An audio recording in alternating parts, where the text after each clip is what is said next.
It's time for the Daily Stand Up Podcast presented by Agile Dad with your host, Lee Henson. Without any further ado, let's get started. Hello, everyone.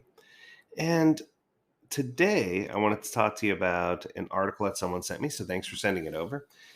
It's by Pawel Huryn, and it was published in June, and it says, "Stop wasting money. MVP is just a prototype." Now, I thought this was interesting because I'm finding there's a lot more conversation around what an MVP is and what an MVP isn't. So, in case you didn't know, in case you're under a rock, MVP is short for minimal viable product.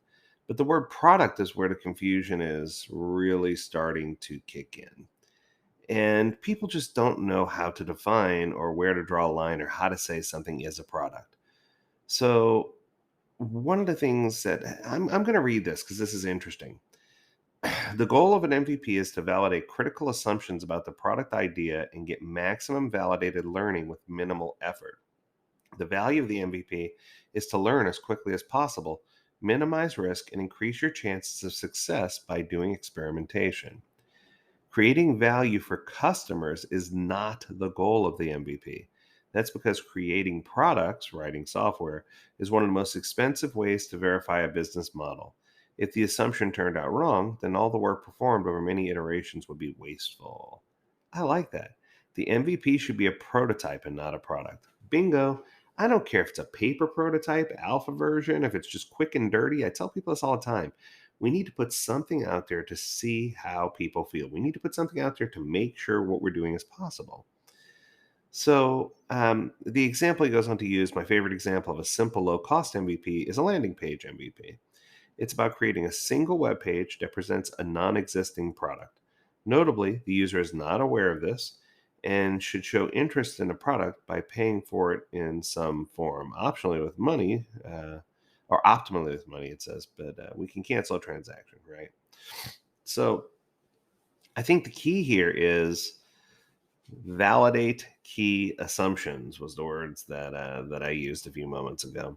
A simple sketch of the application may not be enough, but it could be.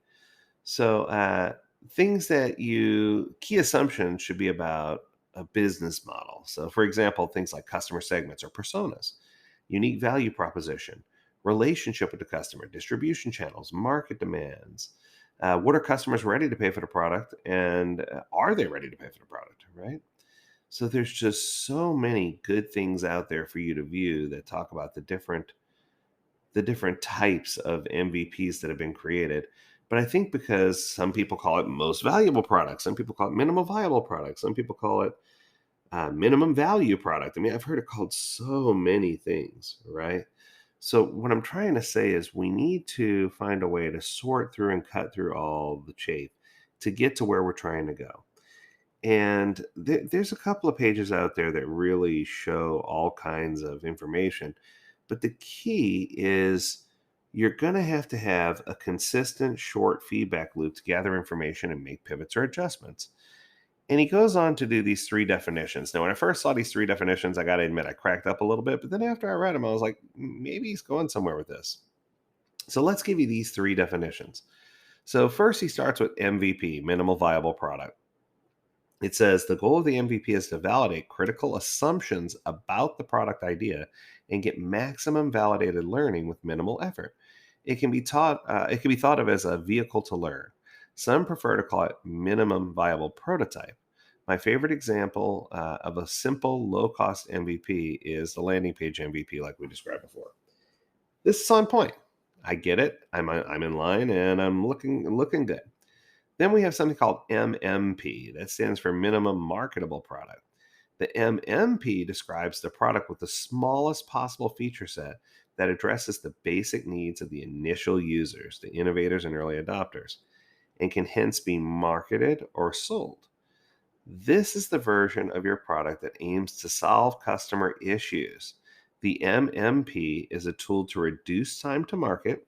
It can be launched more quickly than a fat, feature-rich a product, right? A feature-rich product. And I get this. Once again, this is good. I don't know that I've ever used these terms before, but I'm not hating it so far. I think when I first looked at this, I was like, this is hokey, but I'm not really hating it. Then he has this one. This is the one that blew my mind. MLP. MLP stands for Minimum Lovable Product. Similar to the MMP, but the MMLP has more thought and care taken in the design, the user interface, the user experience. Customers don't just want their needs to be met, they simply want to be delighted, and this supports that delighting. Regardless of whether you're talking about an MVP, an MMP, or an MLP, you're never going to make it right the first time. Only through experimentation will you find out what you really need. Experiment to verify your value hypothesis. Experiment to make sure that the persona is valid.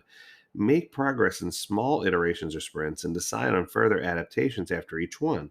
Don't be afraid to pivot, adjust, make changes. If your strategy is not working, change the business direction, figure things out, conduct more interviews, find people that you can talk to. There's always someone who is a consumer or someone who represents a consumer, internal or external, out there, and it's your responsibility to seek those people out and find the answers.